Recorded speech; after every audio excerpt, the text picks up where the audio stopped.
Introduction. Why are you looking at the clock, Vijay? I am trying to make out the angle made by the hands of the clock, uncle. I see. So what angle do they make, Vijay? They make a right angle, uncle. Great! Can you also comment on the shape of the clock, Vijay? Sure. The clock had 6 sides and it's a hexagon. Wonderful, Vijay. You have learnt your geometry well. Children, in this lesson, you will learn the basics of geometry, line segments, lines, and rays. Rahul perfects his aim by throwing darts at the dartboard. Here is one such dart. Let us remove it. What do we observe? The dart has left a mark on the dartboard. The mark is called a point. A point has no dimensions. It has no length, breadth, or height. Let us remove another dart to reveal another point. We name the 2 points A and B. We now join the 2 points. We get the line segment AB. A line segment has a definite length. It has 2 endpoints. Can we draw another line segment between 2 points A and B? No. Only one line segment can be drawn between any 2 given points. Look at this thin strip of rubber. Let us nail it to the wall and name the point C. The other end of the rubber is free. Let us stretch it. First a little, then a little more, and then some more. What we get is a ray. A ray has only one end point. It can be stretched in the opposite direction infinitely. Let us now remove the nail and stretch the rubber in other direction. We now have a line. A line has no end points. It can be stretched in either direction infinitely. Polygons. We can form different shapes by enclosing them with line segments on all sides. Such closed figures are known as polygons. Polygons have different names depending upon the number of line segments they use. Here we look at the following types of polygons.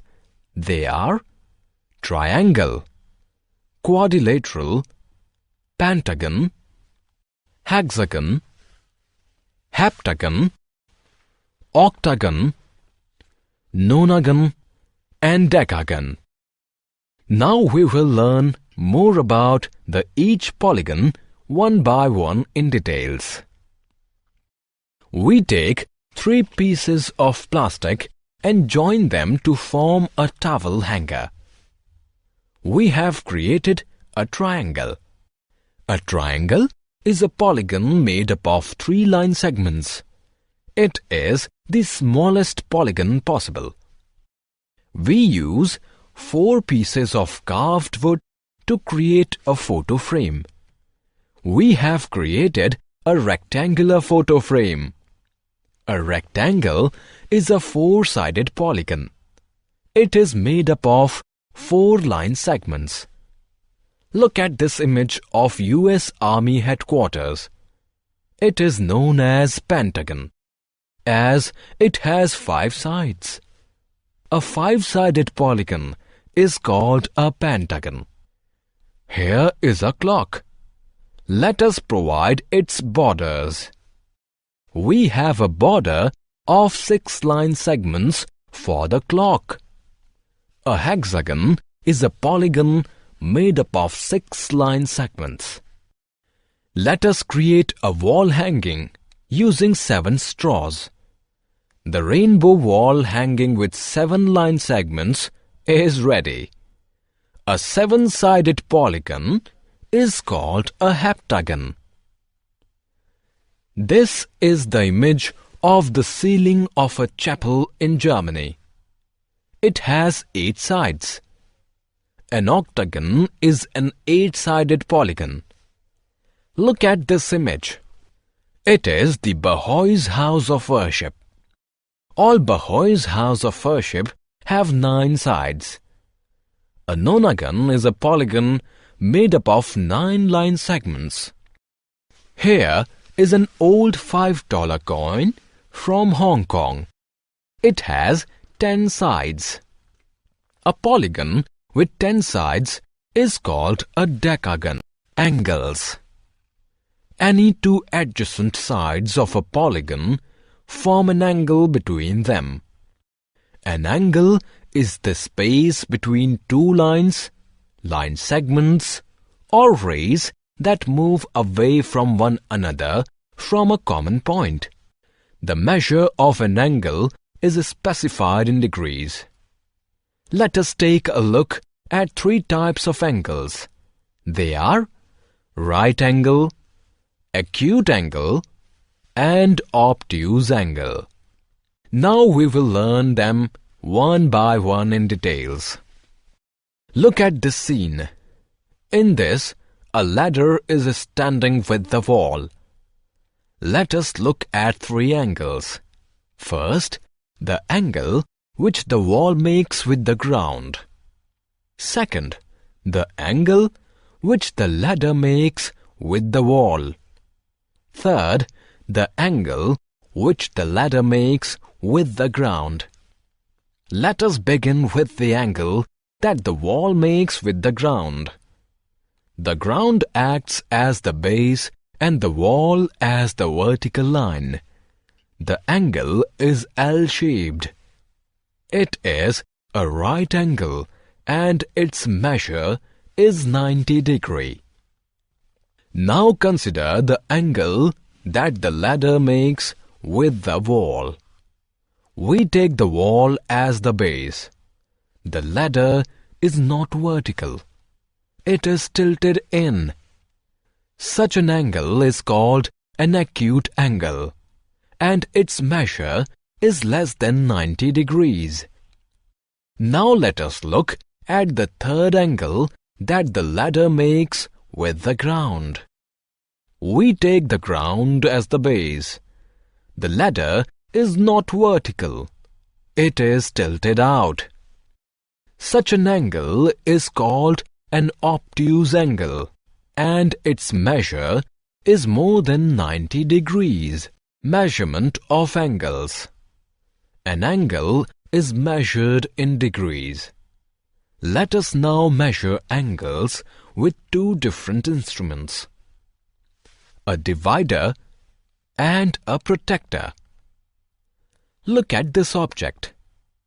It is called the divider. We can use it to measure angles. Let us see how. Write letter L of the English alphabet. Place the divider on L and adjust it to coincide with L. Lift the divider up. The angle formed by it is a right angle.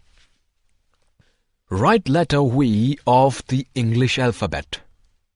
Place the divider on V such that one of its arm and common point coincide one of the arms and common point of V.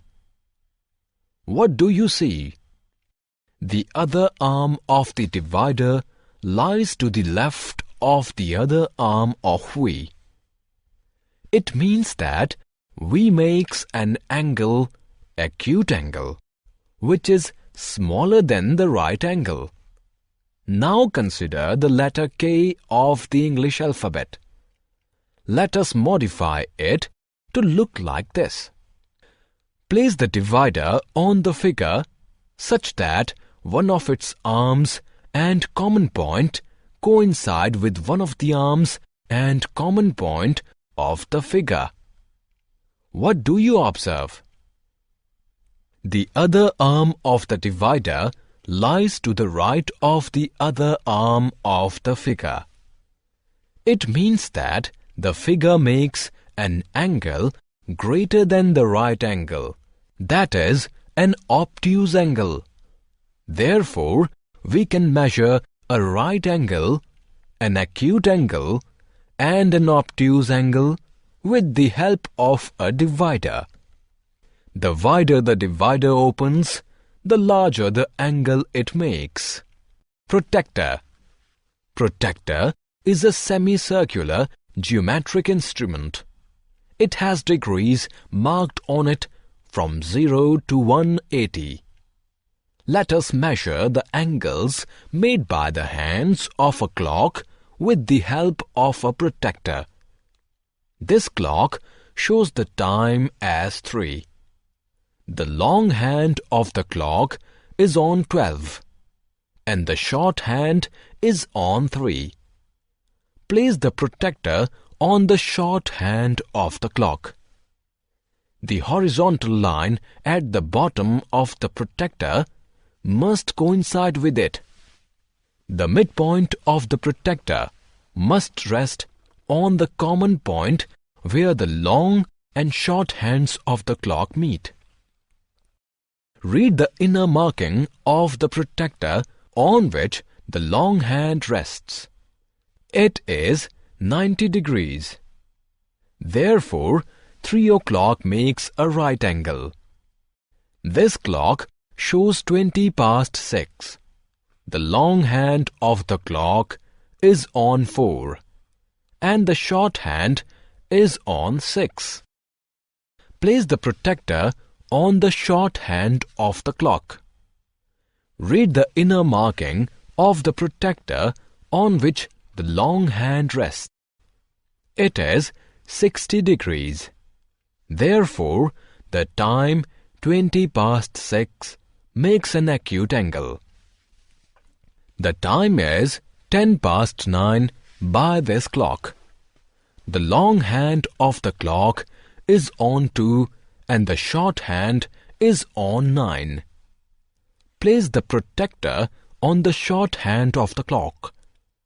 Read the outer marking of the protractor on which the long hand rests. It is 150 degrees. Therefore, the time 10 past 9 makes an obtuse angle. The angles made by the hands of a clock can be worked out without the help of a protractor, because space between any two numbers measures 30 degrees. By this logic, we can measure 3 o'clock as 30 degrees multiplied by 3 is equal to 90 degrees. 20 past 6 as 30 degrees into 2 is equal to 60 degrees. And 10 past 9 as 30 degrees multiplied by 5 is equal to 150 degrees. Summary. Let us summarize what we have learned. A point has no dimensions. A line segment has 2 endpoints. A line has no endpoints. A ray has 1 endpoint. Right angle measures 90 degrees. Acute angle measures less than 90 degrees. Obtuse angle measures more than 90 degrees. Angles are measures with the help of protractors and dividers.